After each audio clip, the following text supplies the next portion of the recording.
Alegra-me o fato de estar com os irmãos para relembrarmos um momento tão importante como a Reforma Protestante. E eu aproveito este momento para agradecer a Deus e ao conselho desta igreja pelo convite e a confiança manifesta na minha pessoa. Eu quero orar com os irmãos. Vamos orar?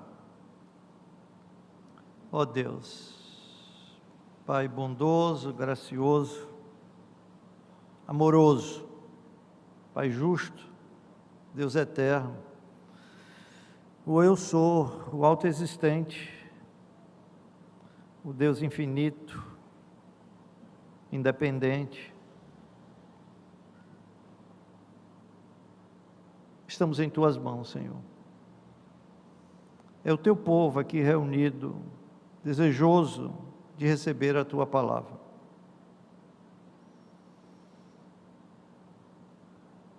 E rogamos que Tu nos abençoe. Abençoe a mim, Senhor, que tenho essa missão de propagar, de proclamar a Tua palavra. Tu, melhor do que ninguém, sabe todas as minhas debilidades e fraquezas. Sabe o quanto eu preciso de Ti. E eu rogo que Tu me ajude, tanto fisicamente, quanto espiritualmente. Dê-me a graça de poder falar com desprendimento, com clareza, com fidelidade, com sabedoria, com unção, com simplicidade e humildade. Dê a graça ao Teu povo de receber essa palavra como vinda de Ti mesmo. Que o Teu Espírito opere nos corações, fazendo com que essa palavra penetre, frutifique, traga vida, traga mudança, traga transformação, traga entendimento, clareza, esperança acima de tudo. E despertamento ao Teu povo. Assim nós oramos, em nome de Jesus. Amém. Amém.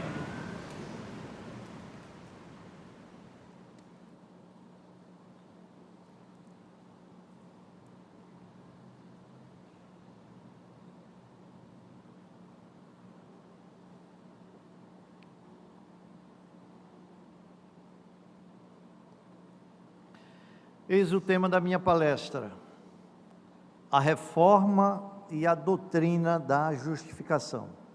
Esse é o tema da minha palestra hoje.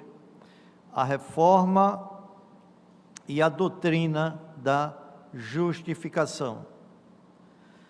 Meus irmãos, a doutrina da justificação pela fé somente é um dos aspectos mais importantes da reforma protestante. Cada assunto da reforma protestante tem a sua importância. Eu creio que quando o reverendo Alain for falar sobre o culto, ele vai dizer a mesma coisa. Esse é um dos temas mais importantes da reforma protestante. Cada um no seu lugar. No que diz respeito à doutrina da salvação, a salvação, a justificação pela fé, é um dos aspectos mais importantes da reforma protestante.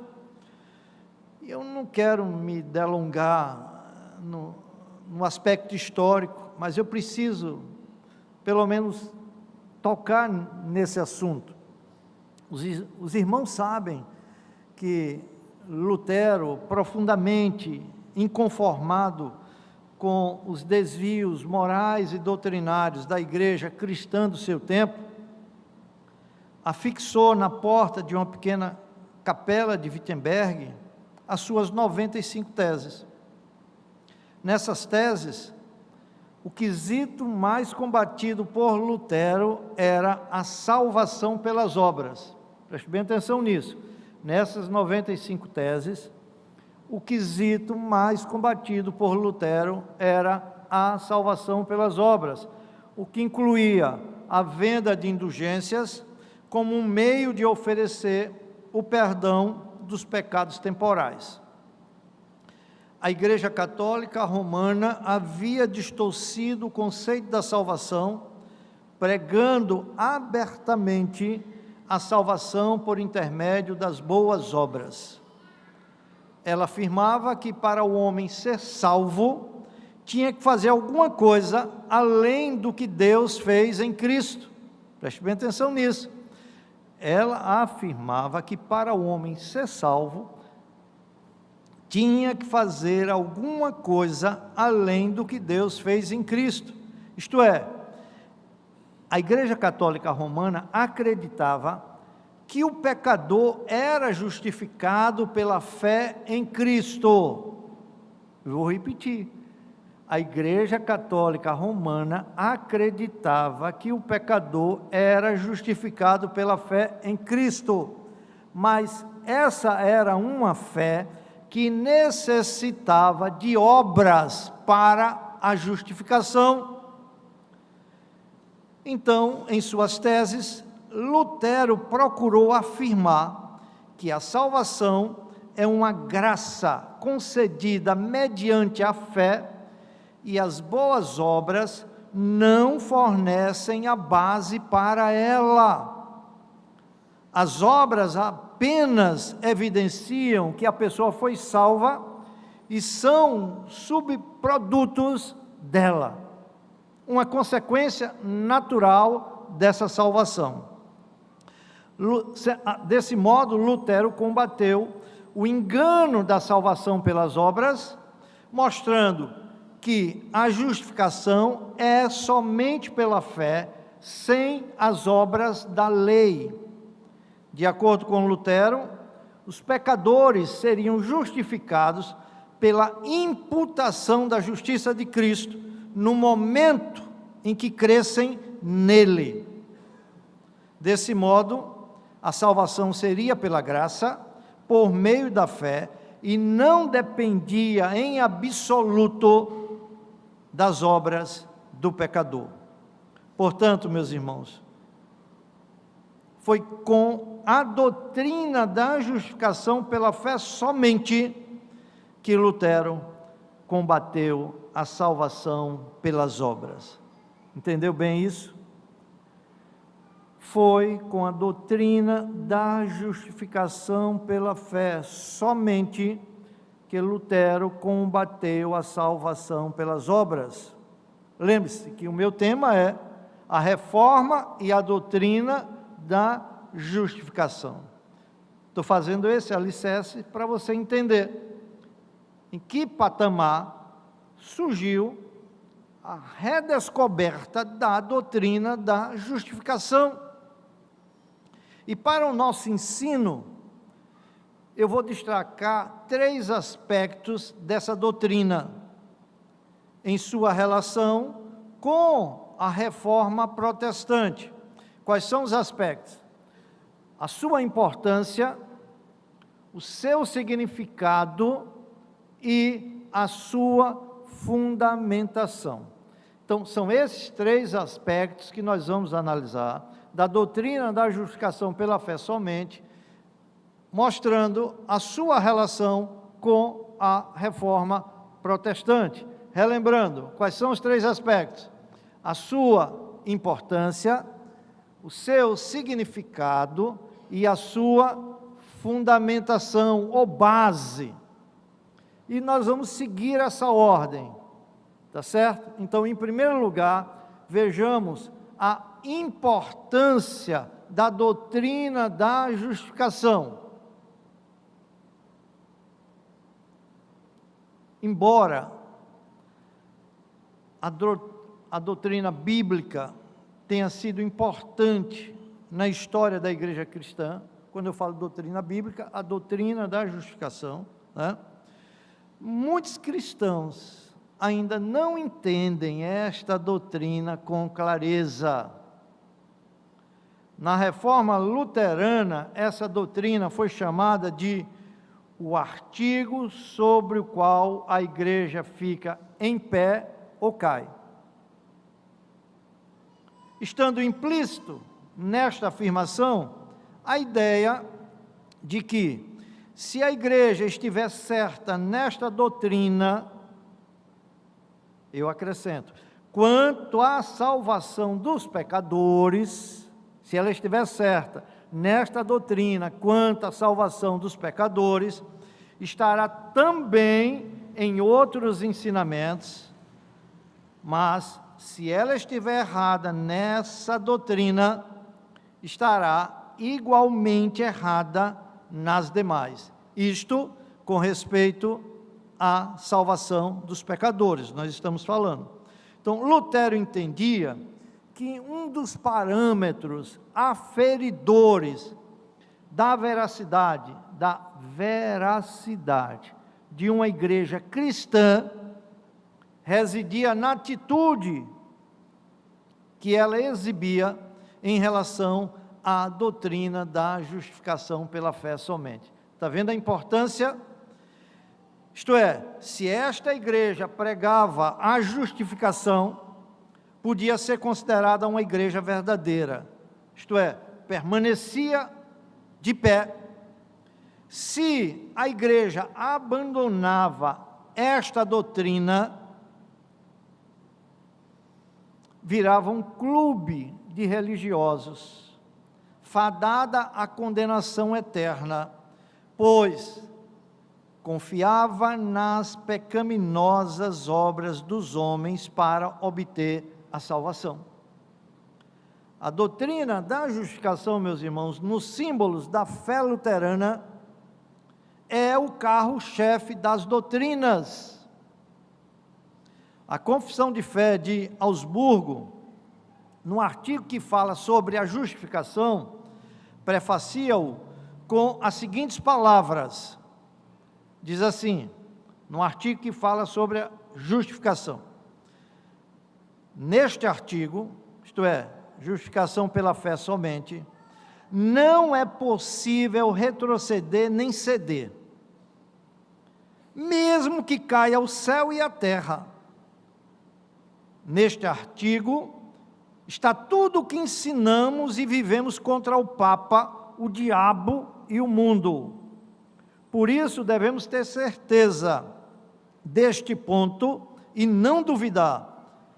Se assim não fizermos, tudo está perdido, e com a vitória e a justiça permanecem o Papa, o diabo e tudo que está contra nós. Cito isso aqui só para mostrar a importância que esse artigo tinha, que essa doutrina tinha na confissão luterana. No movimento reformado, não era diferente. Calvino referiu-se a essa doutrina como o principal ponto de apoio sobre o qual se articula a religião. Para Calvino, a doutrina da justificação definia o Evangelho, estabelecendo a diferença entre o verdadeiro Evangelho e o falso Evangelho. Irmãos, essa doutrina tinha uma importância tal para os reformadores, e lógico que deve ter para os seus seguidores, que não há outra em que eles estivessem mais completamente de acordo em suas convicções. Há várias doutrinas em que eles discordam, mas no que diz respeito à justificação pela fé, essa é a doutrina número 1 em concordância entre os reformadores, dada a importância dela. Ela era vista pelos reformadores como o coração do Evangelho. J.I. Packer afirma de modo vigoroso a importância e a abrangência da doutrina da justificação nos seguintes termos, abre aspas, ele diz assim: o tema da justificação é teológico, presta atenção, o tema da justificação é teológico, declarando uma obra de surpreendente graça, é antropológico, demonstrando que não podemos salvar-nos a nós mesmos. Teológico, antropológico, é cristológico, baseando-se na encarnação e na expiação. É pneumatológico, fundado na união com Jesus, realizada pelo Espírito Santo. É escatológico, proclamando o verdadeiro veredito final sobre os crentes, aqui e agora. É evangelístico, identificando-nos com pecadores perdoados, o que é básico para a nossa comunhão. E é litúrgico, sendo decisivo para a interpretação dos sacramentos e dando forma aos cultos sacramentais. Vê que importância tremenda a doutrina da justificação. Nenhuma outra doutrina junta tantas coisas preciosas e vivificantes. Irmãos, percebam que a doutrina da justificação não é semelhante às demais doutrinas. Eu preciso repetir isso. A doutrina da justificação não é semelhante às demais doutrinas. Não se trata de uma doutrina ao lado de outras doutrinas, isto é, no mesmo pé de igualdade. A doutrina da justificação é totalmente diferente. Por quê? Por que isso? Resposta: porque ela é a base jurídica de todas as doutrinas da salvação. Em outras palavras, ela é quem proporciona o fundamento legal de direito e de justiça para as demais doutrinas da fé cristã. Você compreendeu? Isso quer dizer que, sem essa doutrina, a salvação é mera utopia, dada a importância dela, meus irmãos. A salvação só se torna possível ao pecador mortal por causa da justificação. É a justificação que concede ao pecador a cobertura plena da justiça, uma justiça igual à justiça de seu Redentor, Cristo. E nada menos do que essa justiça satisfaz a Deus. Não é sem razão que no século XVI, a redescoberta desta doutrina provocou a rejeição da justificação pelas obras, provocou o repúdio à venda das indulgências e provocou uma genuína comunhão do cristão com o seu Senhor. Portanto, meus irmãos, entendida a importância da doutrina da justificação, vejamos o segundo aspecto. Em segundo lugar, vejamos o significado da doutrina da justificação.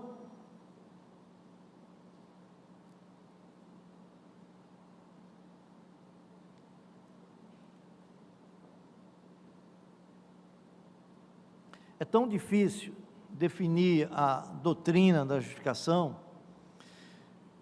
Eu li várias definições de doutrina da justificação. E o que eu quero apresentar para você aqui é um resumo que foi extraído dessas definições. E o resumo que eu trago aqui é o seguinte: o que significa a doutrina da justificação? Lembre-se que estamos falando do significado agora, então precisamos definir. O que significa a doutrina da justificação? Eis a declaração. A justificação é a declaração legal de Deus de que uma pessoa é justa.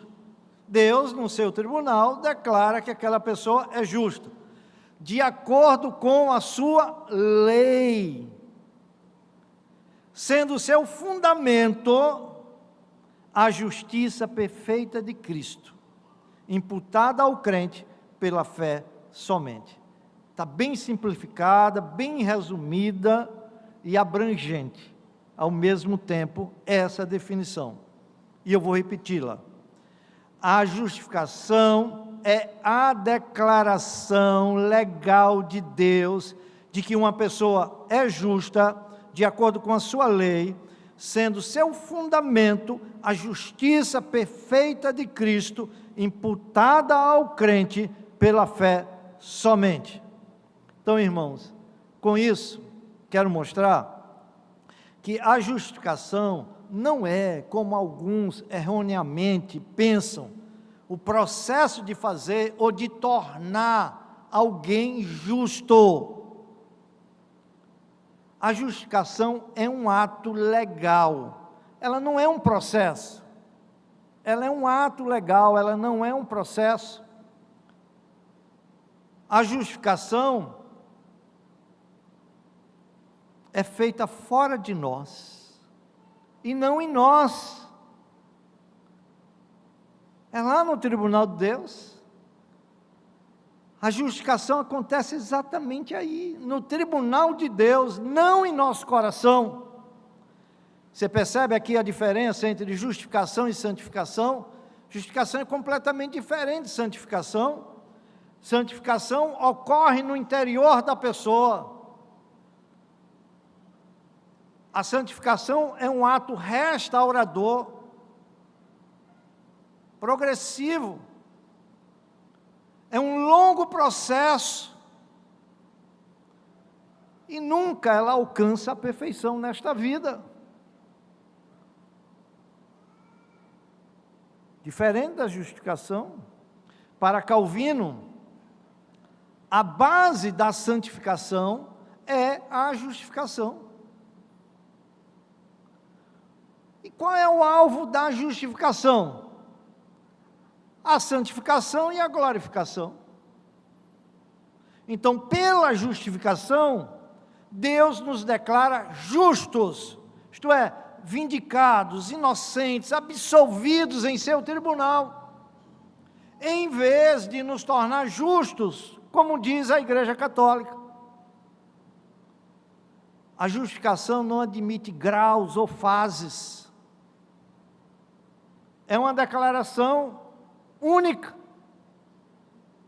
O apóstolo Paulo, a título de exemplo, o apóstolo Paulo foi justificado na hora da sua conversão, tanto como estava no fim da sua vida.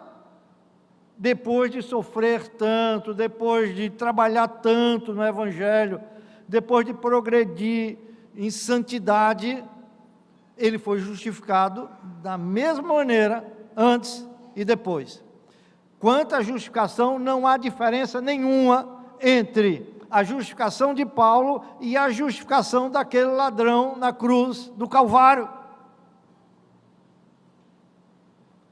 O crente recém-convertido, por mais frágil que seja, está completamente justificado, tanto como está o santo mais maduro. Nessa condição, todos chegam iguais. O primeiro será o último e o último será o primeiro. Então, vem uma pergunta agora, e a pergunta é a seguinte: a justificação é um ato de justiça ou é um ato de graça? Eu vou beber água, dando tempo para você pensar. Pense aí.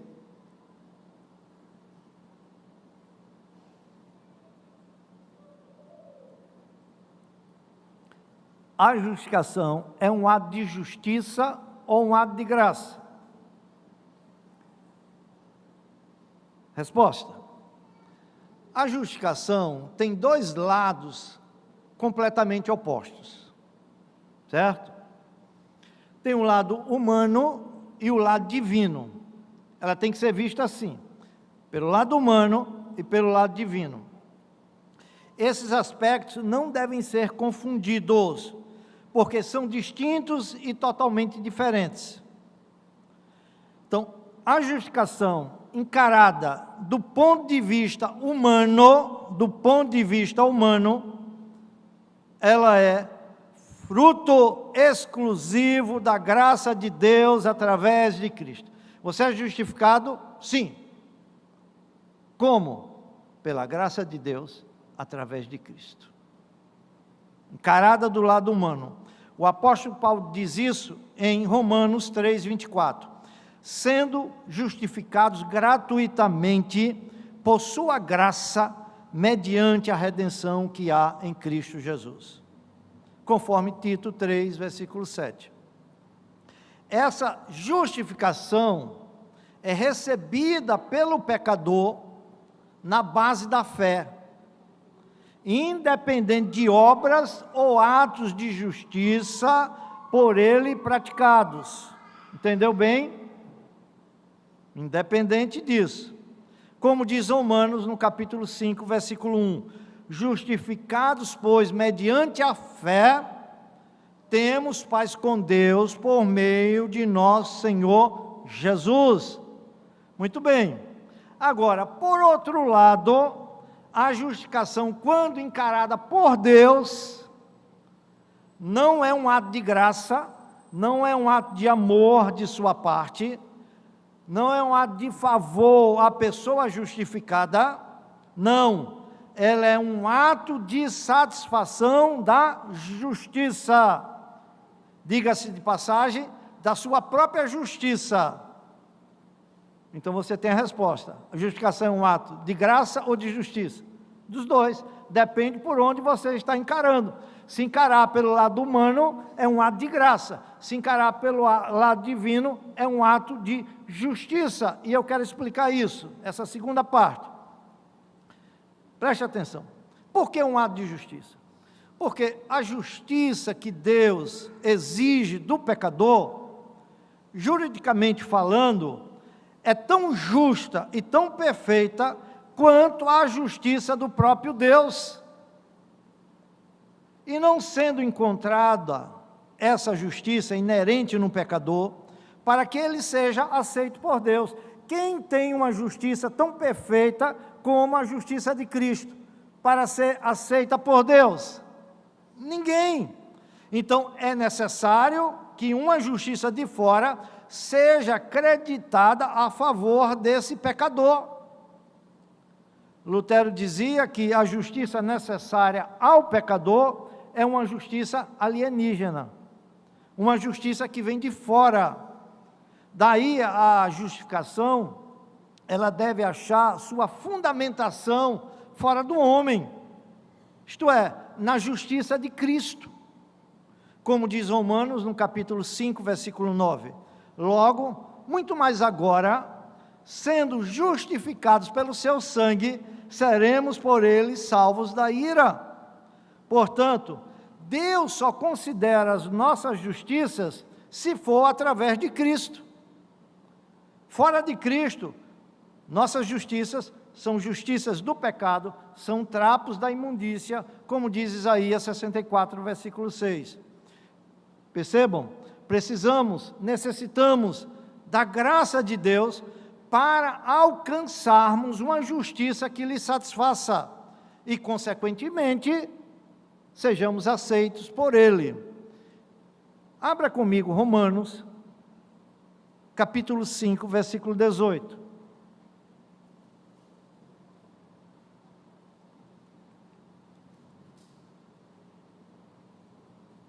Nesse versículo está o resumo de tudo que eu disse. Romanos 5, 18. Esse é um versículo que você deve estar marcado, deixar marcado aí na sua Bíblia. Diz assim: pois, assim como por uma só ofensa, veio o juízo sobre todos os homens para condenação.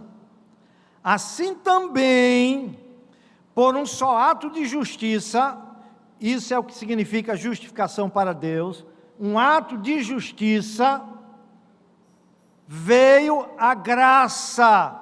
Isso é o que significa justificação para nós, pecadores. Sobre todos os homens eleitos, para a justificação que dá vida. Portanto, meus irmãos, Deus, quando salva e justifica o ímpio, pratica ato de justiça perfeitamente judicial. Considerado sob este aspecto, a justificação é uma declaração da parte de Deus, um Deus sábio, santo e justo, que a lei está plenamente satisfeita em relação ao réu perante o seu ilustre tribunal. Que maravilha! Deus declara no seu tribunal que a lei está plenamente satisfeita em relação àquele pecador. É por isso que as Escrituras dizem que quando o pecador crê em Cristo, isso lhe é imputado como justiça. Como diz Romanos 4:5. Mas ao que não trabalha, que não tem mérito, que não tem condições nenhuma de ser justificado diante de Deus, porém crê naquele que justifica o ímpio, não é qualquer um, é o ímpio, a sua fé lhe é atribuída como justiça. Aí isso suscita uma pergunta. A pergunta é a fé que nos justifica? É a fé que nos justifica? Não. O que nos justifica é a justiça de Cristo. Às vezes as pessoas confundem. A fé é um meio, é através dela que recebemos a justiça de Cristo. Mas o que nos justifica no tribunal de Deus é a justiça que nos é imputada. Pela fé nós recebemos essa justiça. Fé que o próprio Deus nos dá. Então, irmãos, somente Deus pode justificar o ímpio. E quando o faz, faz com perfeição. Ele lança nossos pecados para trás de suas costas. Ele os anula. Ele diz que apesar de serem procurados depois, não serão encontrados. Como o próprio Deus diz lá em Isaías 43:25. Eu mesmo, sou o que apaga as tuas transgressões por amor de mim, e dos teus pecados não me lembro mais. Ou como diz Hebreus no capítulo 10, versículo 17, também de modo nenhum me lembrarei de seus pecados e de suas iniquidades para sempre. Olha, perceba, não existe nenhuma outra razão para Deus agir dessa maneira, senão por sua própria infinita bondade. Como diz Miqueias no capítulo 7, versículo 8, quem, ó Deus, é semelhante a ti, que perdoas a iniquidade, e que te esqueces da rebelião do restante da tua herança. O Senhor não retém a sua ira para sempre, porque tem prazer na benignidade. O Senhor tem prazer em perdoar. Ele é um Deus perdoador. Deus trata o pecador com abundante misericórdia. Sim, Ele é capaz de tratar pecadores como se tivessem sido sempre fiéis, como se nunca tivessem cometido um pecado diante de Deus, como se nunca tivessem transgredido a lei de Deus. É esse tratamento que nós recebemos por estarmos justificados com a justiça de Cristo. E por que Deus faz isso? Sabe por quê? Porque a transação do Calvário foi um ato estritamente legal. Desse modo, a justificação das nossas almas escapa ao favor divino e passa a ser um ato jurídico da soberania de Deus.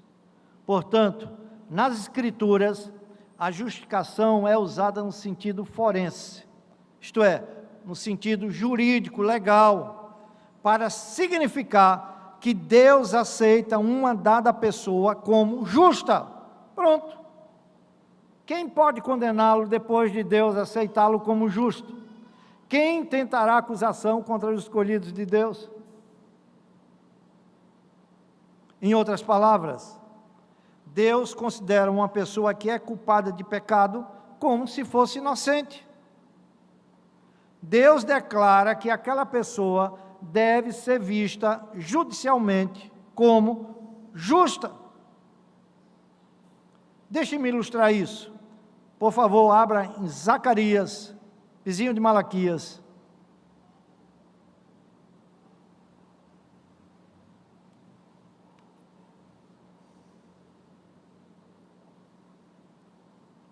Zacarias capítulo 3. Não desmarque esse texto, segure ele aí, né? Eu vou ler os versículos de 1 a 3, acompanhe a leitura. Zacarias 3, de 1 a 3. Zacarias, Deus dá uma visão aqui a Zacarias. E a visão é a seguinte: Deus me mostrou o sumo sacerdote Josué. Aqui não é aquele Josué que foi o sucessor de Moisés, aqui é um sumo sacerdote de nome Josué, o qual estava diante do anjo do Senhor, e Satanás estava à mão direita dele, para se lhe opor. Mas o Senhor disse a Satanás: o Senhor te repreende, ó Satanás, sim, o Senhor que escolheu a Jerusalém te repreende. Não é este um tição tirado do fogo? Ora, Josué, trajado de vestes sujas, estava diante do anjo. Agora você precisa entender o que estava acontecendo. Deixe-me explicar para você entender o que estava acontecendo. Não desmarque esse texto. Vocês sabem perfeitamente, até a menor das crianças aqui sabe, porque o pastor Orlando está ensinando sobre isso, sobre o templo, as suas divisões e tudo mais. O templo, mas eu preciso reforçar isso aqui, o templo era dividido em 3 partes. O pátio externo, o pátio interior e o lugar santíssimo. E o lugar santíssimo era completamente cercado por um espesso véu. Dentro dele ficava a Arca da Aliança, em cuja tampa ficava o propiciatório. A Shekinah, a glória de Deus, aparecia ali sobre o propiciatório. E este era um lugar temível. O Santo dos Santos era um lugar temível. Veja o que diz Levítico, no capítulo 16, versículo 13. Não desmarque, por favor, Zacarias. Dando orientações para Arão, o texto diz assim: Arão porá o incenso sobre o fogo perante o Senhor, para que a nuvem do incenso cubra o propiciatório, onde a glória de Deus se manifestava, que está sobre o testemunho, para que não morra. Então, quando ele entrava, ele colocava o incenso sobre o fogo, fazia aquela fumaça, a fumaça cobria o propiciatório, onde a glória de Deus estava, para que Arão, o sumo sacerdote, não visse a glória de Deus e morresse. Tão temível era este lugar. Somente o sumo sacerdote, uma vez por ano, no dia da expiação, no dia do perdão, tinha permissão para entrar no lugar santíssimo. Muito bem.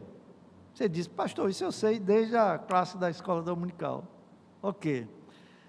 Zacarias, então, tem uma visão do lugar santíssimo.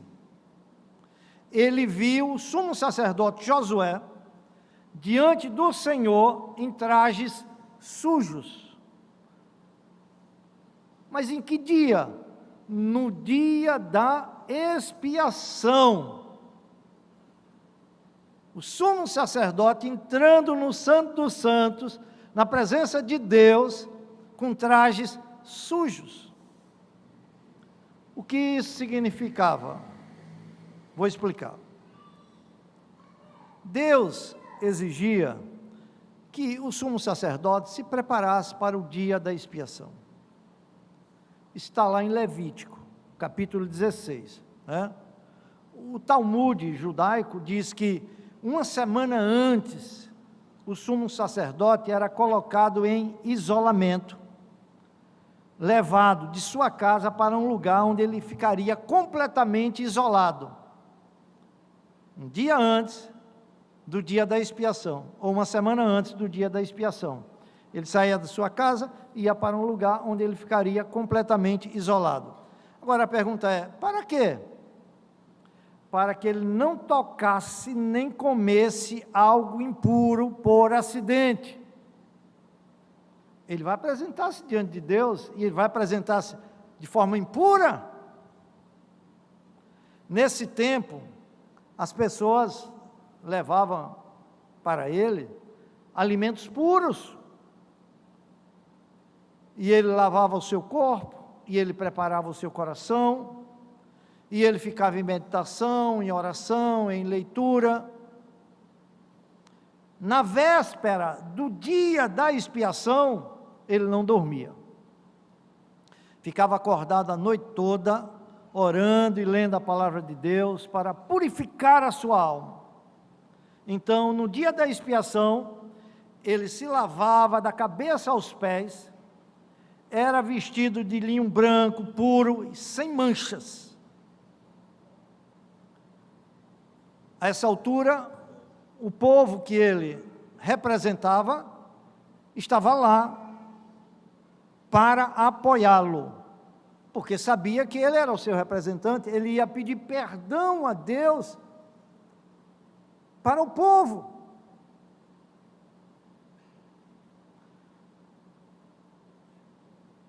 E aí, banhado, vestido adequadamente, o sumo sacerdote entrava no lugar santíssimo com o sacrifício, e ali ofereciam um sacrifício animal a Deus para expiar ou pagar a pena dos seus próprios pecados e dos demais sacerdotes. Mas isso não era tudo. Feito isso, ele saía do lugar santíssimo, pela segunda vez, lavava-se inteiramente de novo, era vestido com outra veste de linho branco, e entrava novamente no lugar santíssimo, desta vez para oferecer sacrifício pelos pecados do povo. Quando o sumo sacerdote se colocava diante de Deus, não havia nele uma mancha sequer. Ele estava tão puro quanto possível, pelo menos externamente. Agora, vocês lembram do texto de Zacarias? Em especial o versículo 3? Qual é a visão que Zacarias tem? Ora, Josué, o sumo sacerdote, estava trajado de vestes sujas, estava diante do anjo. Vocês percebem como a situação aqui é chocante dessa visão que Zacarias está tendo? Zacarias vê Josué, o sumo sacerdote, diante da presença do Senhor, num lugar santíssimo, mas as vestes de Josué estão impuras, cobertas de excrementos. Ele estava inteiramente contaminado. Zacarias não podia acreditar no que estava vendo. Mas Deus, meus irmãos, estava dando a Zacarias uma visão de como Ele nos vê, de como Ele nos vê. A despeito de todos os nossos esforços para sermos puros, bons, cheios de moral, purificados, Deus vê o nosso coração e este está repleto de imundícias. Toda a nossa moralidade e nossas boas obras não chegam realmente ao coração. Zacarias de repente percebeu isso, ou seja, que não importa o que façamos, continuamos sendo em nós mesmos inadequados para estar na presença do Senhor. Mas quando Zacarias já estava prestes a desesperar, vejam o que ele ouviu, Zacarias 3, versículo 4. Diz assim a palavra: tomou este a palavra e disse aos que estavam diante dele: tirai-lhe as vestes sujas.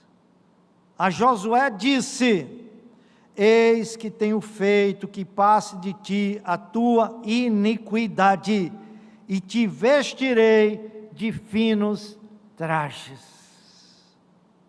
Está aqui uma figura do que significa justificação. Deus, por sua graça e misericórdia, declara que o pecador está justificado diante do seu tribunal. Eis que tenho feito que passe de ti a tua iniquidade, e te vestirei de finos trajes com a justiça de Cristo.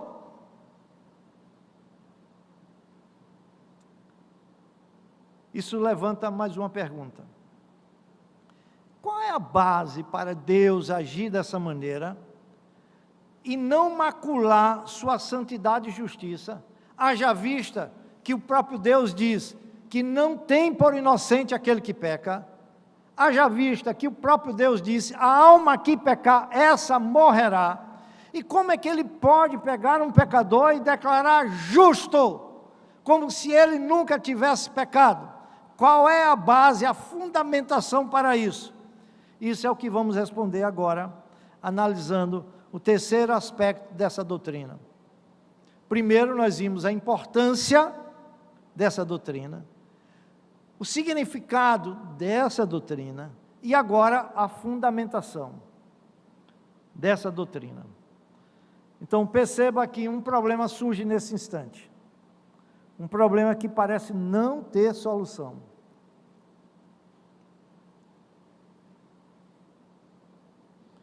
E o problema é: como um Deus de verdade pode declarar justo a alguém que é completamente desprovido de justiça, que está sujo na sua presença? Como ele pode receber em seu favor judicial alguém que é um criminoso culpado? Como ele pode exercer a misericórdia sem insultar a sua justiça? Como ele pode ser misericordioso e ainda fazer cumprir as altas demandas da sua lei? O que fazer? Volte ao texto de Zacarias para encontrar a resposta. Zacarias 3, você desmarcou, eu disse, segure o texto. Zacarias 3, os versículos 8 e 9, diz assim: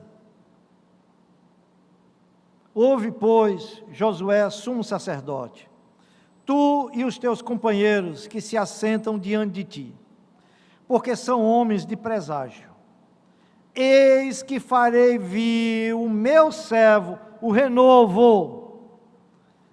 Escute bem, porque eis aqui a pedra que pus diante de Josué. Sobre esta pedra única estão 7 olhos. Eis que eu lavrarei a sua escultura, diz o Senhor dos Exércitos, e tirarei a iniquidade desta terra num só dia. Irmãos, é provável que Zacarias não pudesse acreditar no que ouvira. Ele deve ter pensado: espera aí, espera um minuto. Por século temos feito sacrifícios, obedecido às leis de purificações, nunca conseguimos nos livrar do pecado. Mas Deus estava dizendo a ele: Zacarias, isso aí é uma profecia. Algum dia os sacrifícios ficarão para trás, as leis de purificação se cumprirão. E a pergunta é, como pode ser? Resposta: séculos depois, apareceu outro Josué, outro Yeshua. Yeshua, Josué, Jesus, é o mesmo nome em aramaico, hebraico e grego. Apareceu outro Josué e encenou seu próprio dia de expiação. Uma semana antes desse dia, Jesus começou a se preparar. E na véspera, ele também não dormiu. Mas o que aconteceu a ele foi exatamente o contrário do que aconteceu ao sumo sacerdote Josué. Em vez de apoiá-lo, praticamente todo mundo que ele amou o traiu, abandonou ou negou.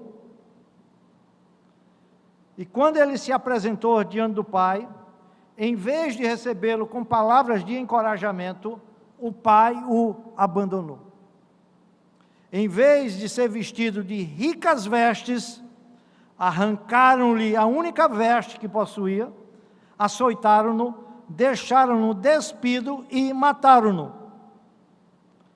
Ele também foi banhado, mas pela saliva das pessoas que nele cuspiram.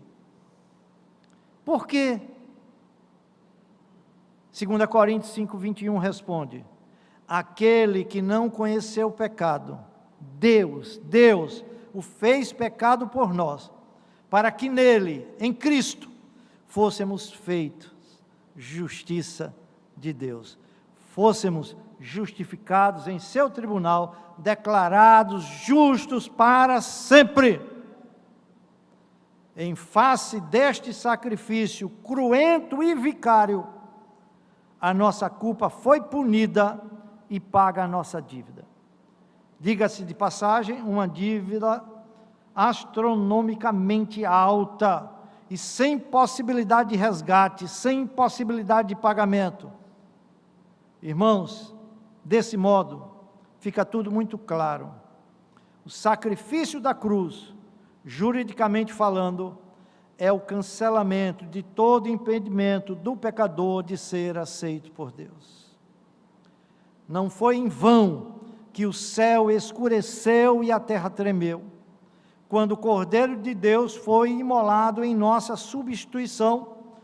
Os evangelhos registram que as pedras se fenderam, como se houvesse uma explosão atômica, e muito mais do que isso, uma explosão não de átomos de hidrogênio, mas uma explosão de justiça, exigindo direitos, e uma explosão de amor, concedendo graça salvadora mediante Jesus Cristo. O apóstolo Paulo, em referência à vitória da cruz, fez a dogmática afirmação: o qual foi entregue por causa das nossas transgressões e ressuscitou por causa da nossa justificação. Romanos 4, 25.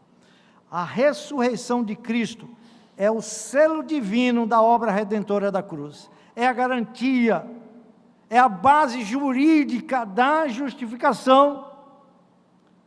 A ressurreição, como alguém já disse, escuta isso, é o recibo que o Pai entregou ao Filho, pela grande dívida que Ele pagou a favor dos crentes, quando foi sacrificado por eles no madeiro da maldição. Então, meus irmãos, firmado neste fundamento judicial, Deus perdoa, salva e justifica o vil pecador que crê em Cristo, sem comprometer seus atributos de santidade e justiça. Santidade e justiça não são comprometidos, porque justiça e misericórdia se beijam na cruz do Calvário. Deus perdoa, salva e justifica o vil pecador. Essa justificação é absoluta, completa e final. Tão absoluta e inabalável é este bendito fato, que em Romanos, no capítulo 8, versículo 30, nós somos informados o seguinte: aos que justificou, a estes glorificou. Agora notem, em face da justificação, a glorificação é uma coisa tão certa, que Paulo aqui está falando da glorificação, uma coisa futura, e está colocando o verbo no passado. Ao que justificou, fato passado, glorificação ainda é fato futuro, mas aquele que já foi justificado para sempre no tribunal de Deus, esse tem vida eterna. A estes, Paulo usa a expressão de uma coisa futura, como se já tivesse acontecido, a estes glorificou.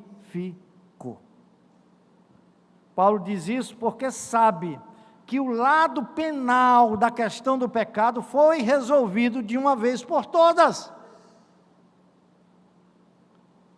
O caso do pecador foi julgado na Corte Suprema, e Deus lhe justificou. Em consequência disso, a decisão divina é: portanto, agora, nenhuma condenação há para os que estão em Cristo Jesus, que não andam segundo a carne, mas segundo o Espírito. A pergunta é: quem inverterá essa decisão? Onde está o tribunal superior para o qual esta causa pode ser levada? A justiça eterna pronunciou seu mandato. O juízo imutável registrou sua sentença. É total e absolutamente impossível que a sentença do juízo divino possa ser revogada ou revertida. Por essa razão, Deus pergunta: quem lançará qualquer acusação contra os escolhidos de Deus? Não há nada mais que atente contra esses escolhidos no tribunal de Deus. É Deus quem o justifica, e ponto final. Cristo pagou inteiro resgate e fez completa satisfação por todos os crentes. Em Cristo, eles foram julgados e absolvidos completamente e eternamente. Nada mais pode separá-los do amor de Deus que está em Cristo Jesus. A glorificação é coisa garantida. Só essa doutrina é que nos dá essa segurança, essa esperança, esse consolo, esse conforto. E eu concluo, irmãos, que doutrina maravilhosa, que doutrina maravilhosa. Eu pergunto: há doutrina mais consoladora e confortadora para a alma atormentada pelo pecado e que deseja descanso em sua consciência? Há? E a resposta é não, não. Entretanto, meus irmãos, infelizmente, muitos evangélicos têm deixado de confessar de modo convicto a verdade da justificação pela fé somente. Infelizmente. Muitos líderes e movimentos têm voltado a insistir na prática de certas ações ou na exibição de determinadas virtudes como condição para que as pessoas sejam aceitas, perdoadas e abençoadas por Deus. Volta-se assim ao sistema de salvação pelas obras, ou pelos méritos humanos, contra o qual se insurgiram os reformadores. Com isso, exalta-se o ser humano, a sua capacidade, suas escolhas, suas decisões, suas iniciativas, e se desvaloriza Deus, sua graça, sua soberania, sua obra de expiação por meio de Cristo. Queridos, tenhamos coragem e coerência bíblica de reafirmar a verdade solene da justificação pela fé somente, como assim fizeram os reformadores. Que Deus nos dê graça e coragem para tal. Amém. Amém. Vamos orar.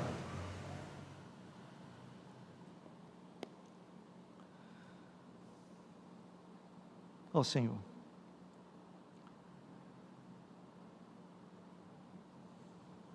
livra-nos de olharmos para nós mesmos e pensarmos que podemos te agradar pelas nossas próprias obras, pelo nosso comportamento, pela nossa moralidade, ou por qualquer outra coisa boa que haja em nós. Mas também livra-nos, ó Senhor, de nos desesperarmos, de vermos a maldade em nós e pensarmos que Tu estás desagradado de nós por conta do erro, do pecado, dessa natureza pecaminosa que ainda habita juntamente com a nova natureza e que muitas vezes nos faz agir na carne, atendendo aos reclamos do nosso eu, da nossa própria vontade, desafiando a Tua pessoa em rebeldia, transgredindo a Tua lei e desagradando a Ti. Mas livra-nos, ó Senhor, de pensar que definitivamente podemos chegar a um estágio em que Tu estejas desagradado de nós. Consola-nos saber que essa doutrina maravilhosa nos mostra que Tu se agrade de nós, não pelo que fazemos ou deixamos de fazer, mas por aquilo que Cristo fez em nosso favor. A obra é dEle, o mérito é dEle, e nada podemos fazer sem Ele.